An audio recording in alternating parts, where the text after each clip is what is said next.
Hello everyone, it's Justine. I hope you're doing well. Maybe you're wondering, wait a minute, you already posted a video with this glimmer plate, and yes, I sure did, but guess what? I couldn't stop glimmering, and now I have more glimmered elements, and I'm going to show you 3 more cards. So here we go. I'll show you these at the end, but this one is the one I'm going to assemble on camera.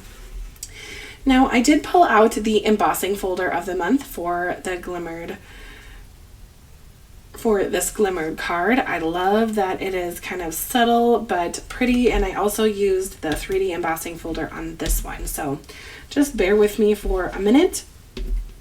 Now, this glimmer plate is a full glimmer plate.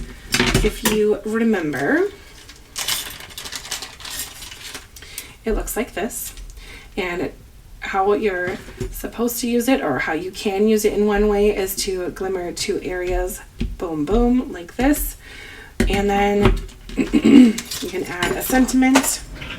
Of course I drop it, but you could the second one. Now the sentiments are celebrate the little things and have an unbelievable day, which hilarious. But you can also die cut out the leaves with this die. So if you were going to use it, you could go ahead and line it up. Let's see, where would it go? I'm having a moment. Well, it would go like that, so it's going to be right about there.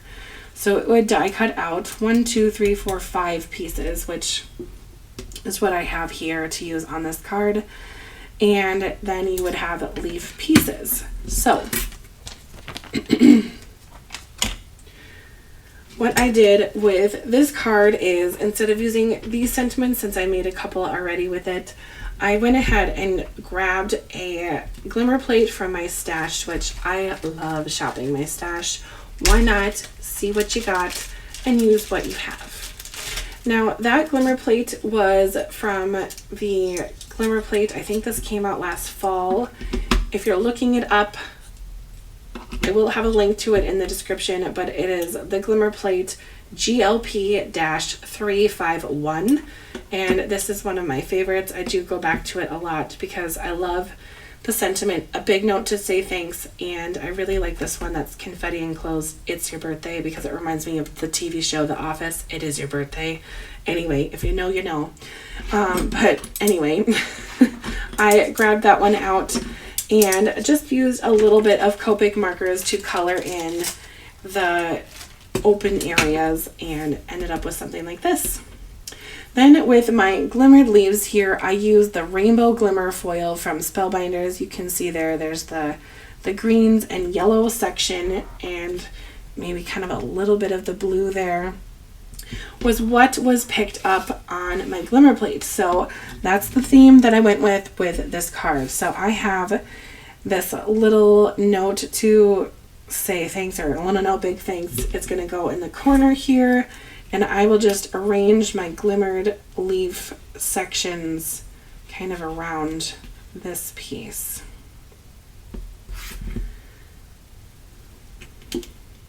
Right about there.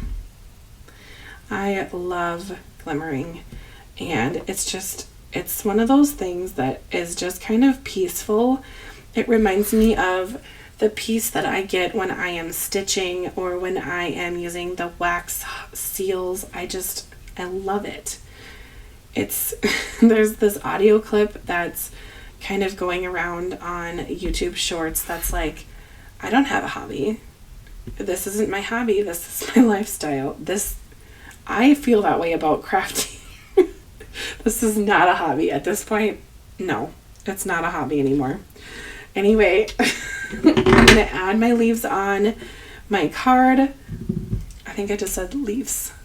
I'm going to add my leaves on my card with some liquid glue. I'm using the Barely Art glue as usual. And I'm also using my reverse tweezers from Spellbinders. And that came in the toolkit from Susan Tierney Cockburn for her realistic flowers, which I love her flowers. They're so pretty. I am just amazed at some of the wonderful creators that Spellbinders incorporates with their collections. I just feel excited being part of this whole crafting world, you know. Anyway, if you've tried any other realistic flower dies, I would love to know in the comments which one you have tried.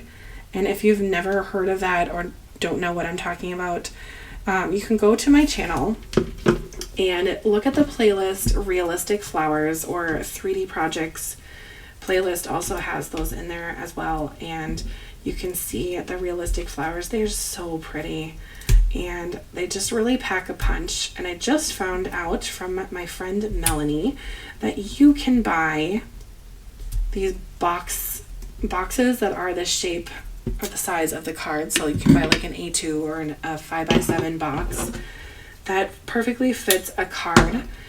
So if you need a little more room in the card to mail, you don't have to worry about it getting squished. And I think that is just so cool, because some of those big 3D flowers and even a card like this with some dimension, you don't want it to get squished in the mail. I am quite amazed at the US Postal Service because there's so much mail. There's way too much junk mail in America. I think that is such a waste of paper. But anyway, I will digress. But they have these huge machines that squish things. And why would you want your lovely project to be squished? You wouldn't. Anyway. Okay, well, I am all done with this card. And as promised, I will show you the other one. So be on the lookout for your favorite because I want to know. So with this one, I used the rose gold foiling as well. And then for the sentiment, I used the copper foiling. So it looks just a little bit different, but I love the way that that looks with the black. It is so pretty, and it didn't even need any coloring on the leaves at all. Oh, by the way, the leaves on this one, I used black Copic marker to color in the leaves. So they had kind of the rainbow effect still there, but definitely a nod to the black background there. And then this one is a little more of a rustic look. I used the 3D embossing folder for April on the back, and I have a feeling that that embossing folder is probably going to sell out again. It's sold out for the last several months. They're just so popular, and this one is so fun and versatile because it has all sorts of different sections. But anyway, now this glimmer area here, you can tell it didn't turn out perfectly. I am pretty sure it was the cardstock that I used. I just used a scrap piece that I had in my scrap area, and I don't think it was the best quality to use on glimmering, but it definitely does give a rustic look, which I am totally fine with, and instead of throwing it away, I'm going to use it on a card. I also have a sentiment on here, and I use the copper glimmer foiling from Spellbinders on there, and as long as my sentiment is readable, that's fine with me. And of course that glimmered very nicely on this white paper, which was the Nina cardstock, and that's always a good one. But if you are a glimmer person, please look at the coming soon and look and see the seahorse that is being released on April 10th. Sound the alarm. It is so pretty. I am so excited to show you what I am going to be making with that glimmer plate. I've made so many. I've made a circle one, a slim line, a bunch of A2. So if you're interested in glimmering and maybe like seahorses or something, I don't know, maybe subscribe, stick around, and check out my channel's videos coming in just a few days. Actually, the 10th is not very far from now. So mark your calendars, April 10th, glimmer plate being released. Anyway, please let me know in the comments, what is your favorite? I think my favorite today, an unusual favorite, would have to be this one, the middle one, just because it is kind of a clean and simple card. but it really is beautiful with that glimmer foiling. And I think my second favorite would have to be this one, just because of the fun colors. And my third favorite would be the rustic look, because rustic isn't really my favorite, but it still is really pretty, and I would absolutely send this to someone. So there's that. Anyway, let me know in the comments what is your favorite, and I hope you have a wonderful day. If you were a glimmerer, I hope you get to glimmer soon and just enjoy that process. One last plug, if you are nervous about glimmering or are just kind of unsure about glimmering, go ahead over to the Spellbinders YouTube channel, not mine, and check out the Glimmer Bootcamp. It is wonderful. It really tells you everything you need to know. I am just stunned that they offer that for free, because it is basically professional development of how to use a glimmer plate, the Glimmer system, and it is just wonderful. So please check that out if you are nervous or unsure about glimmering. If you, warning, if you don't have a glimmer plate and you watch all of those videos, you will have a glimmer plate by the end of those videos because they make it look so easy, and it really is easy once you kind of get a hang of it, but warning, watch out, wallet. Anyway, I hope you have a wonderful day. We'll see you later. Bye.